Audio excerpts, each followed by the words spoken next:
So, I guess we're on our way to WarGames. Let's talk about it.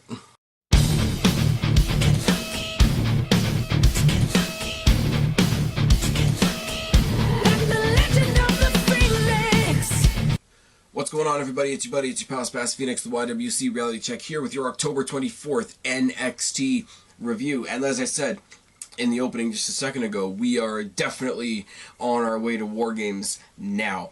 I will say, typical house cleaning stuff's kind of going to go out the window this week. Please go back 2 videos. One video back is going to be my NXT UK review, but please go back 2 videos. Myself and Black Cat Feline, aka Kristen, we did do a brief sort of offhand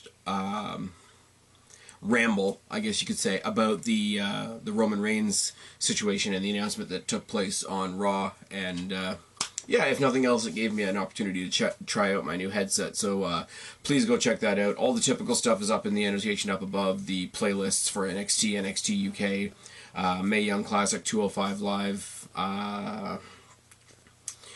all the other stuff, Q&A. You guys know the deal. If you want to be in the Q&A, go find the last Q&A, put your questions down there, etc. But we got a lot to talk about on NXT tonight. Not a lot of matches, but a lot of preliminary, a lot of groundwork being set down for NXT Takeover WarGames.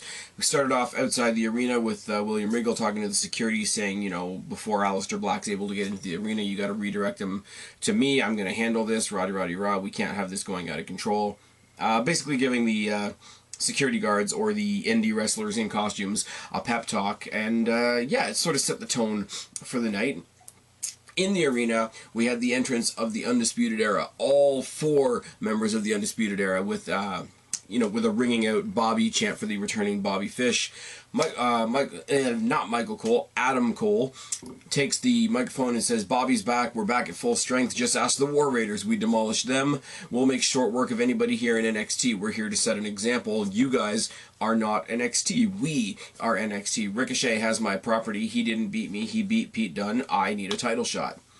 So you figure Ricochet is going to come out. But it's not Ricochet. It's actually EC3 who comes out to the typical NX3 chants. He says, "I'll tell you what your friends and your yes men won't tell you. You don't deserve another title shot. No, you weren't pinned in that match, but you didn't win it either." After that, there's a whole lot of rigmarole back and forth.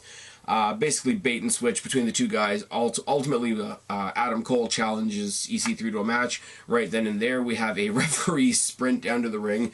Impromptu match between Adam Cole and EC3, which isn't any kind of bad thing. And for the most part, until we get to the end, you figure this is a guy, he's a heel, he's in a faction, there's just going to be a beatdown. But actually, we got a pretty good match out of these 2, if not a little bit short. There's a corner beatdown by Cole, snake eyes and chops by EC3 to start us off. Back elbow by EC3 and a running elbow drop clothesline out of the ring by EC3. Cole eats the apron face first. Super kick by Cole, mudhole and a swinging neckbreaker. Forearms, mudhole and a second neckbreaker by Cole, working the neck of EC3. EC3's got a big fucking neck on him, so there you go. Front face lock by Cole, still working the neck. A pump kick and a choke on the ropes, still working the neck. DVD over the knee by Cole and a front face lock, all of it working the neck. Deadlift snap suplex by EC3 was fucking monstrous, I'll tell you that. Back elbow and a forearm. German suplex by EC3 and a sit-out powerbomb. The sit-out powerbomb, I don't know what it is. I know that recently, like, things go in stages. Right now we're seeing a lot of variations of the powerbomb. We're seeing a lot of variations of, you know, super kick is a common thing. The cannonball is becoming more and more of a common thing, as you will see if you go check out the match with the Wild Boar in NXT UK this week. The cannonball is becoming quite a similar thing. But specifically, I mentioned power bombs, but specifically the Batista bomb, the sit-out power bomb, is becoming quite a thing. So if you can still sort of manage to make it your own, then all the power to you. And EC3 definitely puts some snap on that sit-out power bomb. Undisputed Era distract on the outside. There's a super kick by Cole, a huge lariat by EC3, and a quick roll-up by EC3. The lariat was the last sort of real thing in the match, and then there's just a little bit of back and forth. I think somebody may have missed a step, but they sort of fall into this roll-up where EC3 gets the win. But there's a 4-on-1 post-match beatdown, which entails taking him up to the top of the rampway. The other 3 members of Undisputed Era holding him up sort of Jesus style, and Adam Cole hitting the last shot to the back of EC3's head, leaving him prone for Bobby Fish, of all people, who just got back from a bad leg, to attack him in the leg with a steel chair. And the commentators did it great. Like, why would he want to injure somebody? He knows what it's like. He just come back from injury himself. What a bad person he is. And that's fucking great. A lot of storytelling being done in the match. A lot of, you know, we are Undisputed Era. We are back here in full force, and we're going to show you what we can do. EC3 was the punching bag for that tonight, but he also managed to get himself a win in a 4-on-1 situation, and he also managed to get a really, really decent match out of Adam Cole. So everybody won a little bit in this. I mean, obviously, if you've read the spoilers, you know what Undisputed Era are doing at WarGames. I'm not going to spoil that. We're going to talk about that when we get to it. But this was no bad thing, this segment, and it was a really nice way to kick off the show. See a highlight package from Mia Yim. You guys know I'm a big fan of Mia Yim, or I'm becoming a big fan of Mia Yim from my exposure to her in the Mae Young Classic. Now, I know she was in TNA, but she was in TNA at a time where I wasn't watching, and I'm not really watching now. So the Mae Young Classic is a great presentation, a great way for me to get to see what she's like, and she's got a cool vibe to her, because she's not detached from her heritage, but at the same time she's very North Americanized at the same time, with the attitude and the vibe that she carries herself with. It's a nice mix. Unfortunately, she's going up against my hometown girl ALIYAH, so you know I'm going to cry a little bit. You know, debuting superstar with a lot of pomp and circumstance. ALIYAH doesn't stand a chance, does she? Let's be real. But decent match nonetheless, for a match where you know who the winner's going to be. Collar and elbow tie up and a series of arm drags and drop kicks by YIM, a hangman and a lariat by ALIYAH with a shower of elbow. You guys know, I used to say Dolph Ziggler, when he used to do the, you know, quick elbow drop, get back up, quick elbow drop, get back up. I used to refer to it as the shower of elbows, and that's basically what ALIYAH did tonight. Half straight jacket choke, and I will say, ALIYAH went back to this a couple times throughout the match. I didn't write down every single time that she did it, but basically, at one point she had her in a half straight jacket choke, and then a second time she got her into the Boston Crab position, still holding her on into that half choke, but she lets her up out of that half choke and hits her with a Fez press instead. Corner forearms by ALIYAH and a Northern Lights suplex with a bridge. Now, I will say, Alicia Fox, the one thing she's known for in WWE, because she's not known for much else, is that she has a gorgeous Northern Lights suplex. Now, ALIYAH, hometown girl of mine, I you know, all my bias aside, not as great as Alicia Fox is, but still much more than I expect from her. And the only reason I don't expect much from her is NXT hasn't used her properly yet. So that's terrible. But we get this final sequence from Mia Yim. 2 boots, a clothesline, a drop kick, a haluva kick, a cannonball, and an eat defeat. All in rapid succession. Get the win for Mia Yim. Obviously, after the showing that she had in the Mae Young Classic, congratulations to Mia Yim. Welcome to NXT. Can't wait to see her going up against... predictable, I know, but I would love to see Mia Yim versus Nikki Cross somewhere along the way. Nikki Cross was busy with some other elements tonight, but love to see that happen sometime down the line. In the back, we see William Regal dealing with a bunch of stuff all at once. He's dealing with demands from Bianca Belair, who says she's still undefeated even though she didn't beat Nikki Cross last week, so that's a little hazy.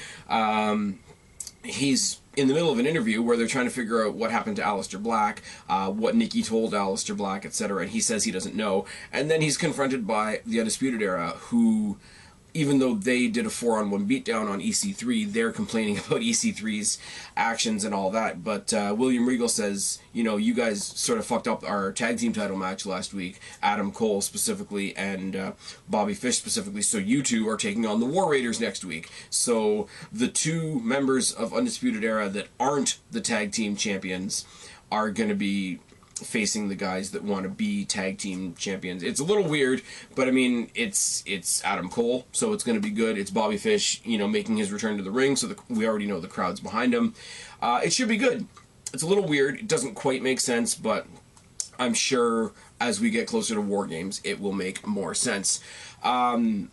They did, I guess they edited this episode, but they did stick in a bit about, you know, a replay of Roman's announcement from Raw, which is nice. I will say, with the announcement and with what Roman Reigns told us all that he's dealing with on Monday Night Raw, for them to pay, they spent a lot of time on NXT, or sorry, on SmackDown, paying respect and giving all their well wishes, and NXT as well. I'm sure if there was time, if there was a place to edit it in, they would have done it for NXT UK as well, but that was already a pretty full show. Nice to see all the different brands paying their, I don't want to say paying their respects, because he's not fucking dead, but paying their support and paying their, you know, we're all in this together type attitude to it. It's a really cool thing, and as I said in the video that Kristen and I did the other night, I think the way WWE handles stuff like this it's only gotten better over the years. You don't want to deal with shit like that, but at the same time, you need to know you can handle it. We saw a really great video package for the Baszler-Kairi Sane match that's going to happen this weekend at Evolution. Myself, Kristen, Guapo are going to be doing a pay-per-view pick'em for Evolution. It's going to go up probably tomorrow, if not Friday. Please check that out. Please pass it on if you wish. Some jobber named Justin Xavier took on Cassius Ohno in a match I don't care about. Ohno wins, and he's still terrible. Nikki Cross stands on the rampway shouting at Cassius Ohno, he's coming, he's coming. The crowd sort of chanting along with the whole Nikki's got a secret, whatever the case may be. Matt Riddle, who's, you know, been touted a whole bunch. I know nothing about him, but he's making his debut next week. I know there's a lot of hype going into it. I can't wait to see what he's got to offer. So that is happening as well next week, along with the Undisputed Era versus the War Raiders. Now, here's what we all came to see tonight. William Regal's announcement as to the NXT Championship at NXT Takeover WarGames. Regal barely gets the words, hey, Takeover's coming out in a few weeks. I need to address the world title situation, when he's interrupted by Ciampa, who comes to the ring. He says, you've got an announcement, go ahead and make your goddamn announcement, but wipe the smirk off your face and don't look at the champ's title. He's cut off by the Dream, who comes out and says, at WarGames, the people want an experience, but I just want you, Mr. Regal, to say my name. Sullivan is out next, says he wants to remind everybody that they're all standing in Sullivan territory. Velveteen Dream, with probably the line of the night, says, you know what, we might be in Sullivan territory, but I'd really like you to put pants on when you talk to me, which is great. But while Sullivan is choking out Velveteen Dream, Nikki Cross, once again, appearing at the side of the ring, screaming he's coming, screaming he's coming, screaming he's coming. We go to the backstage area, we see Aleister Black making real short work of all the security that William Regal has set out in the back, comes to the ring, takes out everybody, gets in William Regal's face, screaming, where is he? Where is he? Where is he? When he lets go of William Regal, he walks into a super kick from he himself, and he himself is Johnny fucking Gargano, who picks up a microphone and says, oh, don't worry, I'm right here. And that's how the show goes off the air. So if we're getting some kind of fucking broken heel Johnny Gargano, I am all the way in for that. This was fucking phenomenal. All the other hoopla, all the security, all the mystery with Nikki Cross, all the William Regal investigation, all these other people that think they're getting a title shot, from Sullivan to Dream to whoever else you want to name, and Johnny Gargano just says, fuck it, I'm right here. This is good. If we're going to get heel Johnny Gargano versus Aleister Black at TakeOver WarGames, that is enough for me to say, okay, even if I didn't have the network, here's my money. Take my fucking money now. This was a cool reveal. This was a cool episode of NXT. Honestly, we got the debut of Mia Yim. My hometown girl got a little bit of spotlight tonight as well. Along with Mia Yim, we got EC3 versus Adam Cole. We got build towards WarGames. This was a win all the way around, except for Cassius Ohno, but we can't always have nice things. Anyways, I've been Spaz, your YWC Reality Check. Subscribe up there, talk down there, start a conversation, keep all these conversations going. Don't be a stranger. I'll talk to each and every last one of you later, but for right now, I am tagging out. Bye, guys. Like me, don't apologize. They can't hold you.